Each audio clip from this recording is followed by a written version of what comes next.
Hello my lovely people, কেমন আছেন আপনারা সবাই?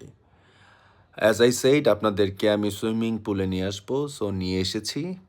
আর আমি এসেছি অনেকটা রাতের দিকেই। বলতে গেলে অলমোস্ট ডিনার টাইম। এসেই যেটা দেখলাম যে এখানে কোনো মানুষ নেই। মানে বলতে গেলে নেই আসলে। আমি একাই ছিলাম। তো আমি সেই সুযোগটাকে কাজে লাগিয়ে পুরো সুইমিং পুলে যেভাবে পেরেছি সেভাবেই সুইমিং করছি এক জায়গা থেকে আরেক জায়গায়। আমাকে দেখলেই আপনারা বুঝতে পারবেন মনে হচ্ছে যে ৪-৫ বছরের একটা বাচ্চা। সেই আ এনজয়মেন্টটাই কাজ করছিল।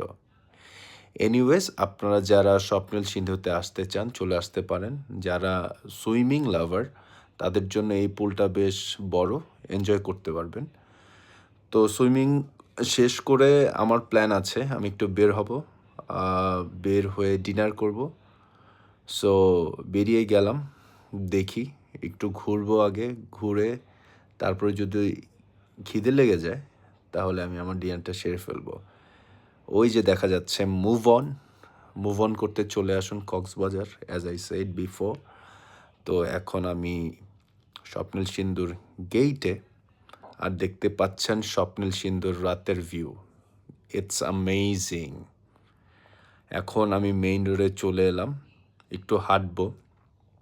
হাঁটতে, হাঁটতে আমার চোখে পড়ল দূর থেকেই ফুড ব্যাংক নামে একটা শপ, যেখানে আপনি 24/7 যে শপগুলো থাকে, যে আপনার দরকারি যে জিনিসপত্রগুলো পাওয়া যায়, সেই জিনিসগুলো এখানে আছে। আপনি চাইলে কক্সবাজার এসে যখন আপনি আপনার ছুটি কাটাবেন, তখন আপনার প্রয়োজনীয় জিনিসপত্র এখান থেকে পেয়ে যাবেন। এর পাশে আপনারা দেখতে পাচ্ছেন যে একটা ইউনিক কফি শপ আছে, সুইটোপিয়া। আমার বেশ ভালো লেগেছে। আমি আসবো এরপরেই। আর পাশেই আছে আটলান্টিস ডাইন। এটাও খুব কালারফুল। তো আমার কাছে মনে হচ্ছিল আ ডিনারটা সেরেই ফেলি। কারণ যেহেতু রাত হয়ে গেছে, সো আই গেস ডিনারটা সেরে ফেলা উচিত। তো আমি ভিতরে ঢুকে আ উপরে গেলাম। গিয়ে দেখলাম যে চিলে কোঠার মতো একটা জায়গা, যেখানে আ কয়েকজন আড্ডা দিচ্ছেন।